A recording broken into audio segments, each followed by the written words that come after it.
You remember the moment, the message, the silence, the shift in their voice. Something felt different, but you ignored it because you trusted them then. It happened. The lie, the cheating, the betrayal. And suddenly, the world you built in your mind collapsed. It wasn't just the relationship that shattered.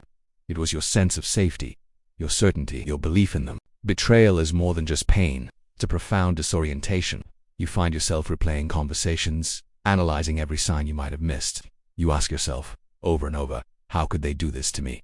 But underneath that question lies a deeper, more painful one. Why wasn't I enough? That question is the real wound. The Stoics understood something brutal but essential about human nature. People act according to their own character, not according to your expectations of them. You loved based on your character, they acted based on theirs. Their betrayal is a reflection of who they are, not a measurement of your worth. But the mind resists this simple truth. You relive the memory. You see their face, hear their words, feel the shock of the moment you found out. Your chest tightens again. Good, feel it.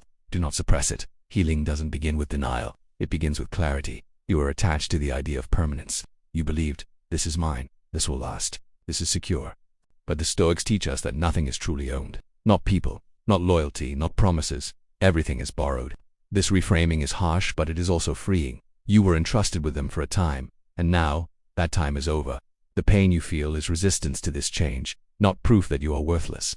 Betrayal exposes our illusions. The most powerful illusion is that someone else could guarantee your stability. They cannot. No one can. Your stability must come from within. Here is what you do now. First, stop replaying the fantasy version of who they were. See them clearly for who they actually are, without the romantic editing, without selective memory.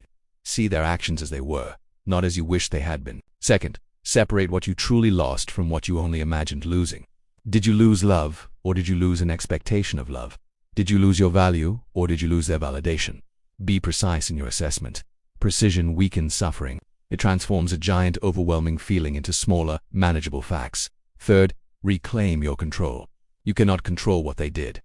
You cannot control what they say. Now, you cannot control who they choose to be, but you absolutely control your response. You control your standards. You control your next decision. This is where your strength begins. This is your domain. Do not chase them for closure. Closure is often just another attempt to control their narrative, to make them see what they did. Instead, create your own closure. Write down the truth. Not the emotional story, but the factual truth. They acted. You learned from it.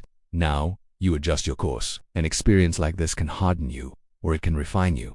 The Stoic path is the path of refinement. Use this pain as fuel. Raise your standards for who you allow into your life.